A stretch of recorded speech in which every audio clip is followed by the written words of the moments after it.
Se eu não sou boa com os esportes, e isso não é importante, eu não vou me tornar atleta. Simples assim. Né? Simples assim. Eu vou fazer o exercício mínimo lá para manter a minha saúde e ponto. Eu não vou querer correr uma maratona se eu sei que eu tenho dificuldade, que eu não gosto, enfim. Normalmente a gente gosta das coisas, de fazer coisas que a gente tem aquela potencialidade, que a gente tem aquela facilidade, né? Então, assim, por quê? Porque, eu canto bem, então eu quero cantar. Eu quero cantar. Porque eu canto e as pessoas me elogiam, quanto mais as pessoas me elogiam, mais eu quero cantar bonito para as pessoas me elogiarem e me exaltar a minha potencialidade, né? Agora, se eu tiver uma dificuldade, mas eu tenho muita vontade de aprender tal coisa que eu tenha muita dificuldade, o desejo que eu tenho de aprender vai fazer com que eu supere aquela dificuldade e consiga desenvolver aquela potencialidade. Porque quando eu tenho desejo de aprender, eu aprendo. Porque tudo que a gente tem desejo de aprender, a gente aprende. Mesmo que a gente não tenha tanta facilidade assim. Tá?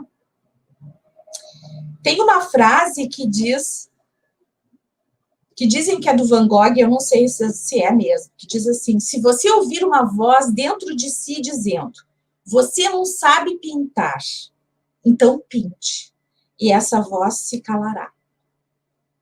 Eu gosto muito dessa frase. Então, assim, se tu tá com vontade de cantar, mesmo que tu não cante bem, vai cantar. Se tu tá com vontade de pintar, mesmo que tu não pinte tão bem, vai pintar.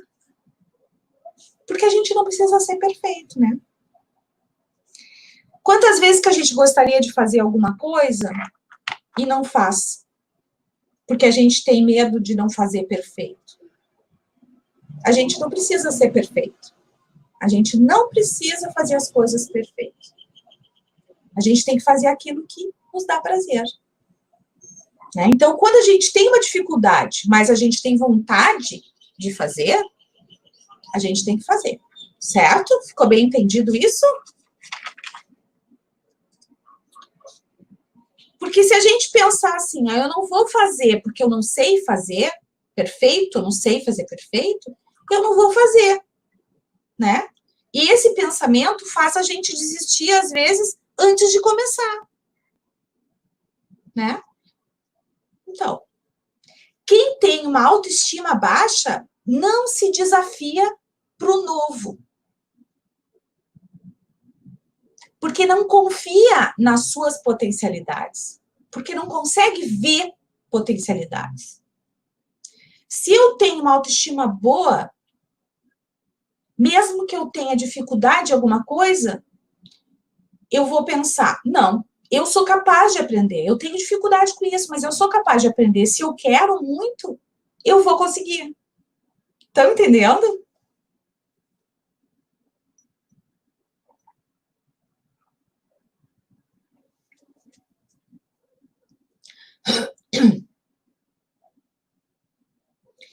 Quem tem uma autoestima baixa, tem uma autoconfiança abalada. Normalmente não confia em si. Então, eu não vou fazer aquele concurso porque eu não vou passar. Sou uma burra mesmo. E aí nem tenta fazer o concurso. Entende? Nem tenta. E aí quando vê o amigo, que teoricamente tinha muito mais dificuldades, passa. E tu nem fez, tu nem tentou.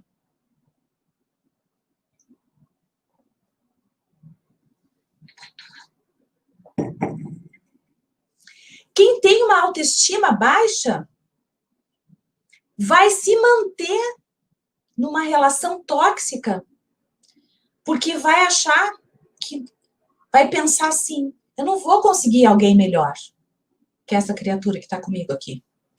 Vai se submeter a abusos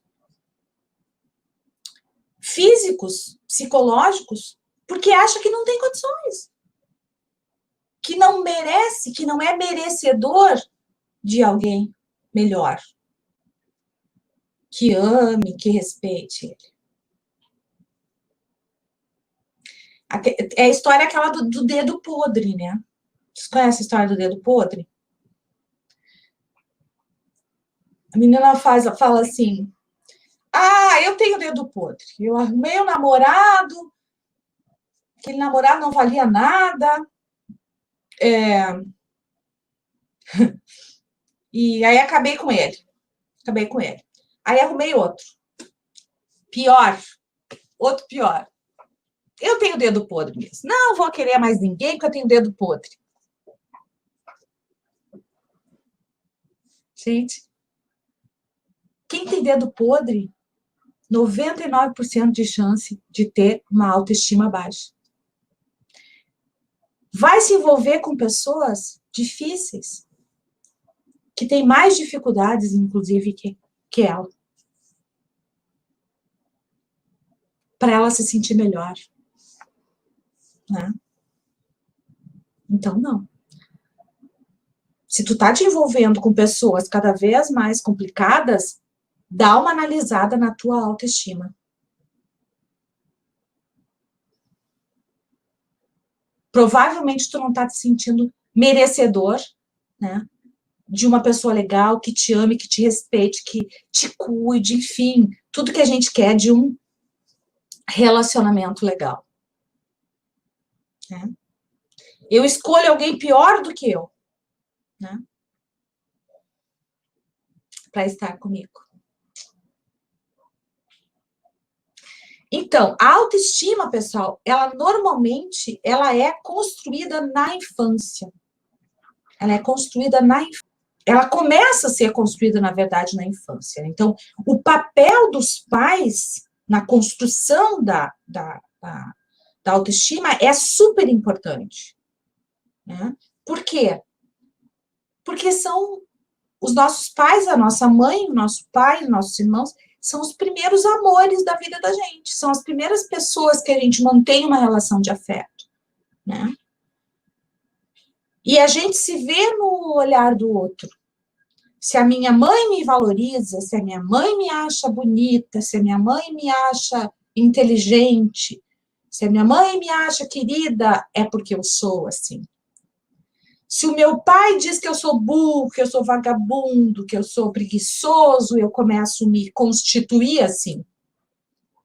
Se a minha mãe diz isso de mim, se o meu pai diz isso de mim, né? E eles são pessoas importantes para mim, eu acredito neles. Vocês entendem como isso é importante? Ele é muito, muito importante. Eu vou acreditar na minha mãe. Eu vou acreditar no meu pai, que está falando isso para mim. Né? Eu vou me construir subjetivamente, né? A partir desse olhar do meu pai e da minha mãe.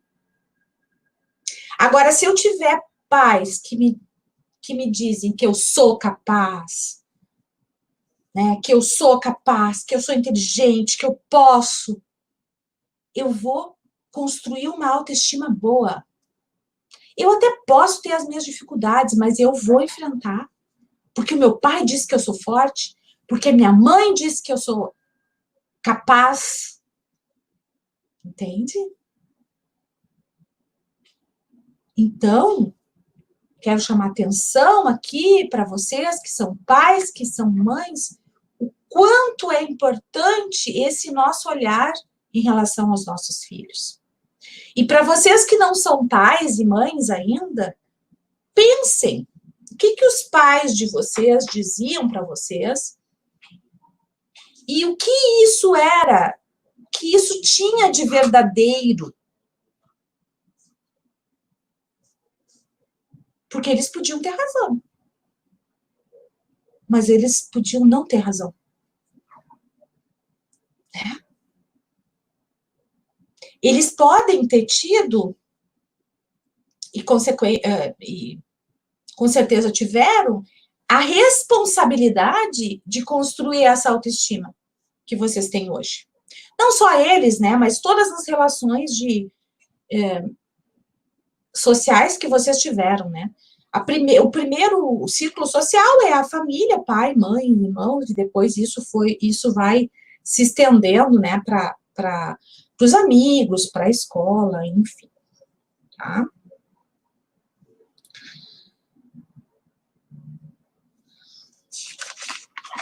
Que mais? O valor que uma criança percebe nos outros em direção a ela é expresso por palavras e elogios de motivação. Então, assim, ó, é super importante que a gente elogie as crianças, elogie os filhos, motive as pessoas. Olhe e diga, tu é capaz. Quem disse que tu não é capaz? E esse trabalho a gente faz no consultório com o paciente. Eu faço um consultório com o paciente, né? Eu digo para o João Vitor, que chegou agora, João Vitor, tu é capaz. Tu é capaz de fazer um trabalho legal. Tu tem talento. Tu é criativo. E quando eu digo isso, e aí eu dizer de verdade, né, gente, sendo sincero, quando eu digo isso para alguém, a pessoa, nossa, ela está acreditando, ela acredita em mim. Ela acha que eu sou criativo, daí a pessoa se torna mais ainda criativa do que ela já é. Porque alguém acreditou nela. Então, esse trabalho terapêutico e vai ajudar na reconstrução dessa autoestima que não foi bem construída, né? Estão entendendo? Então, se eu tive o afeto dos meus pais, a atenção dos meus pais, professoras que me incentivaram, pessoas que me incentivaram, né? Eu vou me amar. Eu vou gostar de mim. E eu vou ter uma autoestima boa. Agora, se eu não tive, eu tenho a chance de passar por um processo de autoconhecimento e observar todos os sucessos que eu tive na minha vida e dizer, eu tive sucesso porque eu usei as minhas potencialidades. Eu fracassei aqui porque eu tenho dificuldade nessa área, mas fracassei também porque eu não me esforcei bastante. Não porque eu sou burro. Não porque eu não tinha condições. Talvez eu não tivesse me esforçado tanto para conseguir. Né? Então, o processo de autoconhecimento, ele é fundamental para a construção de uma autoestima boa. Que mais?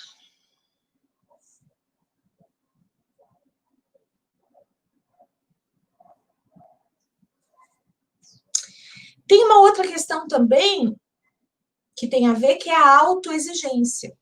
Autoexigência.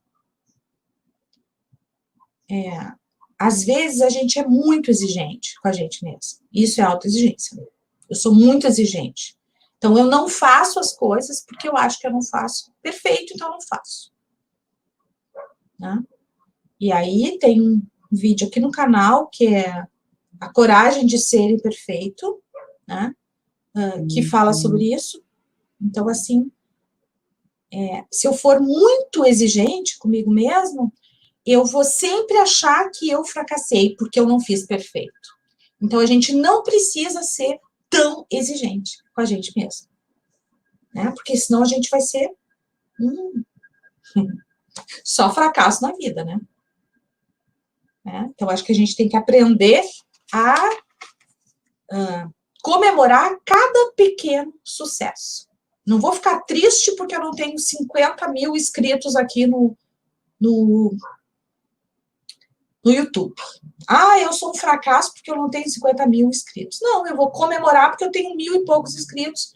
Vou comemorar porque eu tenho agora 14 pessoas assistindo a minha live. E eu estou muito feliz com os que estão aqui assistindo a minha live, essas 14 pessoas, os meus 21 joinhas aí que eu já recebi na minha live. Entende?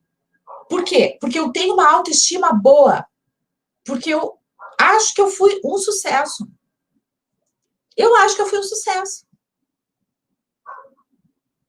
Porque tem a história também, né? De tu ver a metade do copo cheio, a metade vazia, né? Ontem eu estava assistindo a primeira live do João Vitor e tinha pouquinhas pessoas na live, foi a primeira live, ele teve dificuldades para conectar, blá, blá, blá, ele ficou super feliz. E ele estava certo, ele tinha que estar feliz mesmo, porque era a primeira live. E ele foi maravilhoso na primeira live. Vocês estão entendendo? Ele poderia ter se sentido fracassado, mas não, ele se sentiu feliz. Então, assim, tem a nossa disposição também em ser um fracassado ou ser uma pessoa de sucesso. E depende da nossa autoestima. Por isso que eu digo que a autoestima é tudo na vida. Se a gente tiver uma autoestima boa, a gente vai ter um trabalho bom, a gente vai bem na escola, a gente vai bem nos estudos em geral, a gente vai se dar bem no trabalho, a gente vai ter relações saudáveis. Então, é tudo, gente. É tudo. E, por fim, já estou quase terminando essa primeira parte da nossa conversa, é a autoaceitação. Se eu me conheço, o autoconhecimento, sei das minhas potencialidades e das minhas dificuldades, eu tenho que aceitar. Olha, nisso eu não sou boa, então não vou por esse caminho. Né? Então, aceitar que eu tenho algumas dificuldades, né? Que eu sou como qualquer um, né? Mas que eu vou focar nas minhas potencialidades. Que eu vou focar naquilo que eu sou boa, né? E ser feliz.